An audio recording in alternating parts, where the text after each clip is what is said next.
They're going to be a pretty good team. Well, they got an outstanding point guard in Sharon Collins. It's now his show now. He's the guy that can penetrate the lane. He's a big-time scorer. And Cole Aldridge played so well in the Final Four last year against Tyler Hansbrough.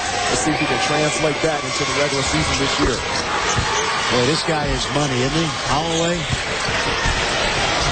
He was the guy that did the damage down the stretch against Missouri. The late stages, they put him at the line. And he went 10 for 10. Foul on the floor. And you get Holloway with the foul. Yeah, you have to know now the point of emphasis is going to be on hand checking. And that time there was a little too much contact.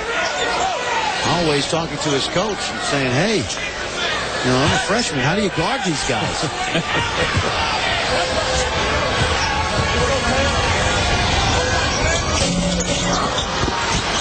Free throw no good. Frees the board. Gives off to his fellow freshman. Xavier by a point. Memphis around 60% today from the line. They're going to have to make him down the stretch.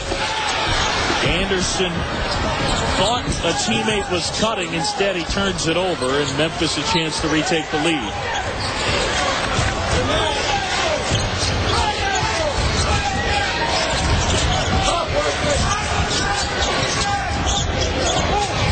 Back feeds to Taggart, spinning on Freeze. Shot blocked.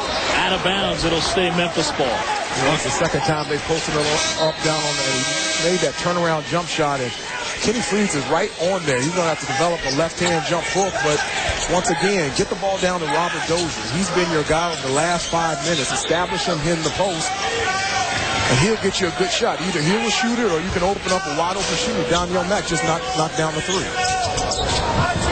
Yeah, Freeze does a good job, Hubert, of not leaving his feet. Just keep his hands up. Yep, he plays 8 feet, really 8.5 feet because of that length. Dozier outside with McLean on him, pulls up, and is short. Dante Jackson.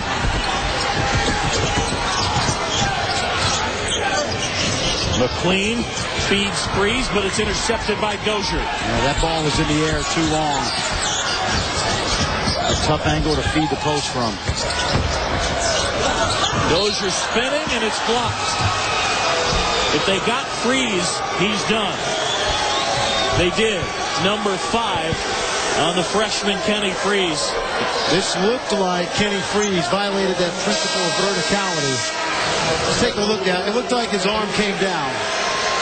There's the spin. Like he got a lot of balls. He did get a lot of ball. But I'll tell you, anytime you whack that hand down instead of just staying straight up. More times than not, it's going to be called a foul. Yeah, and that's just something he'll learn. And I was watching, you know, the Davidson big guys are great at that. They don't, none of them can jump. Lovedale, Rossiter, you got to love them, but none of them can really jump. But they all put their hands to the ceiling and make you shoot over them. Forwards and center last year was so good at that. Boris Meno and Thomas Sanders. They weren't guys that could get consistent points in the paint, but they knew how to defend. They knew how to use their body to gain an advantage.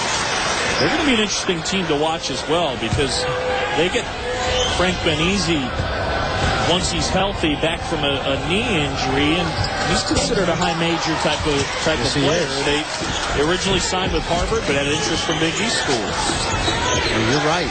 And he's probably the most high-profile player that Bob McKillop signed, and that includes Steph Curry.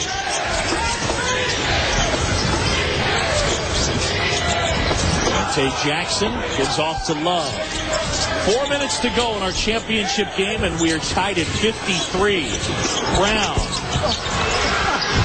Fight for the rebound. Anderson was on the baseline, and it'll go over to Memphis.